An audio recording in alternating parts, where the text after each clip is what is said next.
The name of the book is Shut Up, Your Words Are Killing Me. Its author, Patricia Cleare, joins us. She's in our virtual green room, and she's really an interesting woman and has weaved together a fascinating tale. Wait till you hear about one of her main characters, well, really her main character, Sherry Glass, and what she's been through. Patricia, thanks so much for coming on. Thank you for having me. What was it that motivated you to write the book? Why'd you write the book? I was inspired to write the book because of my own circumstances in my life. The overwhelming journey that I have been through since childhood and coming up, and then having my own experience with men, parents, family, and all of a sudden, 2010, I came out of my bed and sat up in my bed, and all the things that was going on through my mind, it just kind of came out of my spirit. Shut up, your words are killing me. And I fell in love with it, and I put it on the computer. And next thing I know, it just took a journey on its own. Was it satisfying to write the book? Was it challenging? What was that process like? A little bit of both. It was satisfying because it's therapeutic, and it helped me to, I would say, I use the word vomit out, I would say. I mean, really open myself up to express myself, because no one was really around to listen. No one heard me. So it was nice that I was able to express and bring Sherry Glass to life so she can walk in how I feel. And Tina, let them exactly kind of understand how I feel. It was really nice, but it was painful. It was painful because in the beginning, starting to write, I started crying. I started feeling overwhelmed and remembering a lot of things that happened at the same time, just thinking about any and everyone else. Yeah. So in thinking about everyone and everyone else and pouring it into these characters, tell the listeners about Sherry Glass. Don't tell us everything, but what, Patricia, will we learn about Sherry Glass and her journey? Sherry is a wonderful person, but she's hard-headed. She's stubborn. She kind of had to pick up her own personality, where everybody really wanted her to be something. She fought to be something else, somebody, a different person other than everyone else. So she became a follower and a leader.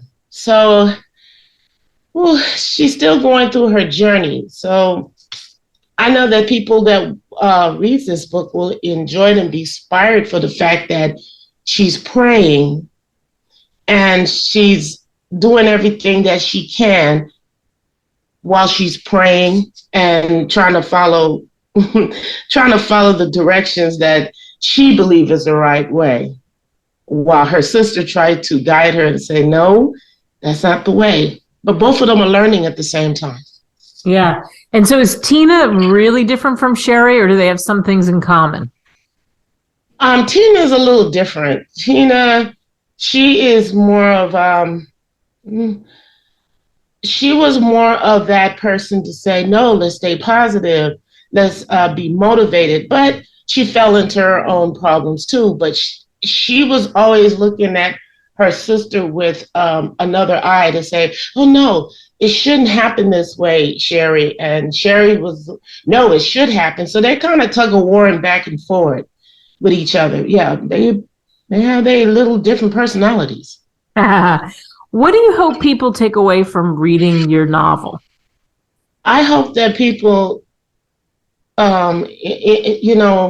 be inspired in the fact that there is the Bible verse in the book. And as they read it, they realize that whatever Sherry was going through, you can read you can read the verses that that adds to the chapter of her story, letting everybody know that while you're walking through your journey or going through your tunnel or going through your madness, whichever way you would like to put it, that you always can find faith, and you can pray, and you can just believe and keep pushing no matter how hard life gets.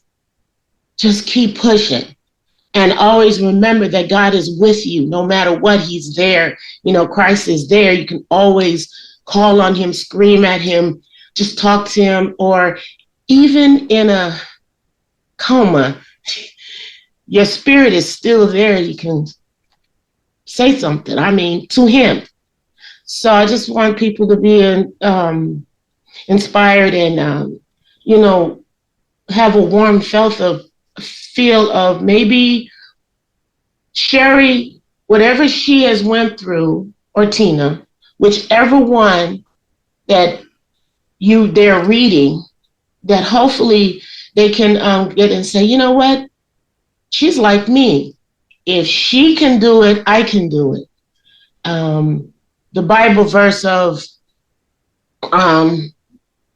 what she went through on like just different things that's in there, and you can go back and say, okay, well, you're right. The mother shouldn't do this because this is what the words say, or she went through this, but this verse connects with this circumstances.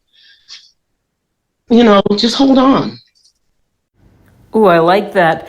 It's so interesting in talking with you, Patricia Cleare. As I said, you can get the book "Shut Up, Your Words Are Killing Me" on Barnes and Noble, Amazon. The title is so good; it just nails it. How'd you come up with that title?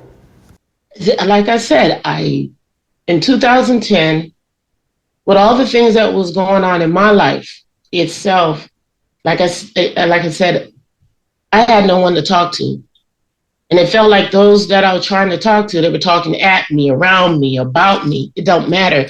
And no one was listening. So, and then so much that was going on around that time, it was a death of a loved one. And I just kind of wake up out of my bed and sat up and my mind was just going. And I think we experience where our mind is just, there's so much going on in our head. And before I know it, I screamed out that morning, shut up, your words are killing me. And when I screamed it out, like I said, I went to the computer, wrote it on paper, looked at it over and over, and I said, I like this. It took on its own journey. Yeah. And after this journey and putting this book together and inspiring so many people, will you do another book? I'm writing still. I'm writing right now.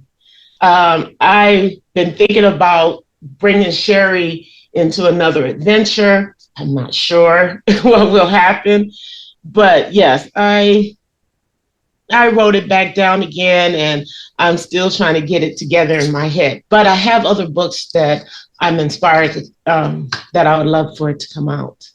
Ooh, it just gives me goosebumps to think about it. And for you, coming through everything that you dealt with as a child, dealing with, and you mentioned it, parents, family, men, how do you feel now? How do you feel at this point in your life? Right now, I'm at peace. I am at peace because whatever it was going through, all I can do is leave it to God.